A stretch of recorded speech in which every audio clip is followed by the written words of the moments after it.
la liste des 100 premières places pour le Ballon d'Or. Parce qu'il y a 100 journalistes qui votent.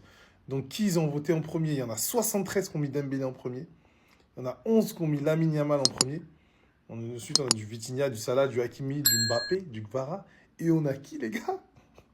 Scott McTominay, Scott premier. Non. Les gars. Il y en a, ils fument le bambou. Soit c'est un journaliste écossais, et il a dit j'en ai rien à foutre, c'est la patrie avant tout. Scott McTominay. Même Rafinha, il n'a pas eu une petite première place, il traîne comme ça. Donc là, on a le nombre de points. Et on peut voir qu'en nombre de points, bah, au final, entre Ousmane et Yamal, c'est net. Mais entre Yamal et Vitinha aussi, c'est net pareil. 300 points d'écart. Et après, derrière Vitinha, là, c'est un peu plus serré. Salah, Rafinha, Hakimi, un petit écart. Mbappé, Palmer et Donnarumma, Mendes. Donc voilà le classement. Si vous voulez savoir tout ce qui est points, écart de points, etc. Et demain, dans France Foot, il y aura qui a voté pour qui. Et là, peut-être, on va rigoler encore un peu. C'est officiel les amis, le classement détaillé du Ballon d'Or vient de sortir. Et c'est là vous allez voir qu'il n'y avait pas de concurrence en fait. Lamine Yamal s'est fait dévancer sale. On commence par la 10e place les amis, Nuno Mendes. Après les votes, il a eu 171 points. Ensuite à la 9e place, 172 points. C'était très serré avec Nuno Mendes. À la 8e place les amis, Cole Palmer, celui qui a failli remporter le Ballon d'Or. Il a eu 211 points. Regardez la différence s'il vous plaît entre lui et les deux Parisiens juste derrière lui. C'est vraiment une folie. À la 7e place les amis, Kylian Mbappé avec 378 points. À la 6e place, on a Achraf Hakimi avec 484 points. Achraf Hakimi qui pour moi aurait mérité d'être un peu plus haut dans le classement. Ensuite, juste après lui, on a Rafinha qui termine avec 657 points. C'est vraiment honteux les amis, seulement 657 points. Vous allez voir le nombre de points que Lamine Yamal a obtenu. Vraiment, Rafinha pour le coup, on l'a pas respecté. Même Wayne Rooney l'a dit, il dit c'est une blague. Vraiment, comment se fait-il que Rafinha termine 5e et Vitinha 3e? Il a mené son équipe dans les moments clés, a joué avec passion et cœur et nous a offert des soirées magiques. Si ça ne mérite pas le Ballon d'Or, qu'est-ce que c'est? Pour moi, il aurait dû être numéro 1, carrément. Malheureusement pour lui, il a terminé avec seulement 657 points.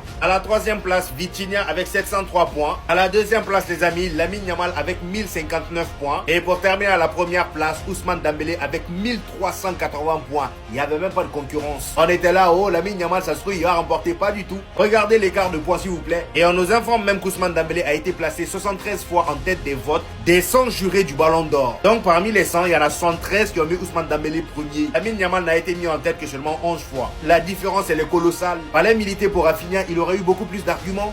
Mais Rafinha, il vous a fait quoi en fait? Il vous a fait quoi? Il vous a volé de l'argent? Il vous a escroqué? Je sais pas ce qu'il vous a fait. S'il vous plaît les gars, regardez le manque de respect à Rafinha. Là on nous met tous ces joueurs et on nous dit...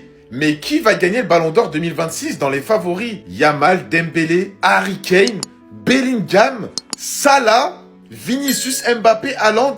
Pas de Rafinha. Il finit 5e déjà cette année derrière Mohamed Salah, c'est une dinguerie. Dans les 11 spécial Ballon d'Or de l'année, ça le met même pas dans l'équipe. Ça met Mohamed Salah dans l'équipe, ça met Palmer dans l'équipe, ça met Dumfries dans l'équipe, ça met Van Dijk dans l'équipe. Ça met pas Rafinha. Il vous a fait quoi? Même dans les pourcentages de favoris au Ballon d'Or 2026, regardez. Yamal premier, Mbappé, Dembélé, Haaland, Vini, Harry Kane, Mohamed Salah, Bellingham, Pedri, Olise, ça met même Rodri, Isaac, même Florian Wirtz, même Messi devant Rafinha. J'ai pas honte de le dire, hein, c'est le joueur le plus boycotté cette année, le plus boycotté. Là, le manque de respect, c'est de trop, je vous jure que c'est de trop. Clairement, ce qu'on comprend, c'est qu'il doit faire 5 fois, 10 fois, 15 fois plus que les autres pour être jugé correctement, pour être pris au sérieux. C'est une dinguerie, et cette année, il va encore vous choquer, vous êtes pas prêts. Ousmane Dembélé est le plus grand numéro 10 de l'histoire du Paris Saint-Germain. Alors évidemment, avec le fait qu'il ait remporté le Ballon d'Or, la question a été posée. Si on regarde sur le côté palmarès, la question est vite répondue. Aucun joueur portant le numéro 10 du Paris Saint-Germain n'a remporté autant de trophées qu'Ousmane Dembélé. Et quand je parle d'autant de trophées, je parle autant de trophées différents, que ce soit des trophées collectifs ou des trophées individuels. Le Ballon d'Or, Messi l'avait déjà remporté 2 fois avec le Paris Saint-Germain. Mais par contre, il n'a jamais remporté la Ligue des Champions, ni même une Coupe d'Europe. Messi n'a même d'ailleurs jamais gagné une Coupe de France avec le Paris Saint-Germain. Sur le côté palmarès collectif, évidemment des joueurs comme Zlatan Ibrahimovic ou Neymar avaient déjà remporté des quadruplés avec le Paris Saint-Germain. Mais même constat, aucun de ces joueurs n'a remporté le Ballon d'Or, ni de trophée européen. Ils n'ont jamais été élus meilleurs joueurs de la Ligue des Champions, alors qu'Ousmane Dembélé, lui, a fait tout ça en une seule saison. Ce qu'on a surtout vu avec Ousmane Dembélé en termes de performance individuelle, c'est qu'on n'a jamais vu un numéro 10 du PSG être aussi efficace et être autant protagoniste des matchs dans une seule campagne de Ligue des Champions. Puisqu'Ousmane Dembélé a même battu le record de Kylian Mbappé en termes de goal assist sur une seule saison pour un joueur du PSG. Donc si on prend tout ça en considération, c'est-à-dire le nombre de trophées remportés, l'importance qu'il a eu dans les matchs, ainsi que les récompenses individuelles qu'il a remportées, et ce n'est même pas encore fini puisqu'Ousmane Dembélé devrait être élu joueur FIFA The Best de l'année, avec Ousmane Dembélé, on a quand même atteint des sommets qu'on n'avait jamais atteints avec n'importe quel numéro 10 au Paris Saint-Germain, qu'il ait porté le numéro au Paris Saint-Germain ou pas. Le classement du Ballon d'Or avec ses points vient de sortir et on peut enfin constater les écarts qu'il y a eu entre chaque joueur. Et là, c'est juste sous vos yeux. On peut constater que ça n'a même pas été serré au final entre Dembélé et Lamine Yamal comme les médias voulaient nous le faire croire. Puisque Dembélé s'en sort avec 300 points de plus que Lamine. Et c'est ce même écart qu'il y a entre Lamine et Vitinha pour vous dire à quel point son Ballon d'Or était sécurisé. À titre de comparaison, on peut regarder l'année dernière où on voyait Rodri et Vinicius avec une différence seulement de 41 points. Or que là actuellement on parle de 300. Et ce qui est d'autant plus intéressant à savoir, c'est que Ousmane Dembélé, parmi les 100 journalistes, il a été voté 73 fois premier. Lamine Yamal, lui, a été placé 11 fois premier. On sait aussi que Mbappé a été placé une seule fois premier. Vitinha 6 fois. Je pense que c'était en vue aussi de la Nations League, etc. Salah 4 fois quand même. Hakimi 3 fois. Et McTominay et Kvara 1 fois. Mais eux, ça a été leurs pays respectifs qui ont voté pour eux. Quand tu regardes le classement, tu te rends compte qu'il n'y a pas eu trop de débat entre les deux joueurs. Et franchement, chapeau aux Barcelonais parce que médiatiquement, ils ont fait un de ces boucans. La propagande de Lamine a été tellement bien poussée qu'on a même cru que ça allait être serré, alors qu'au final, pas du tout. Ça n'a pas du tout été serré. Et en vue de l'écart entre Lamine et Vitinha, on comprend que la plupart s'étaient mis d'accord sur le premier et le deuxième.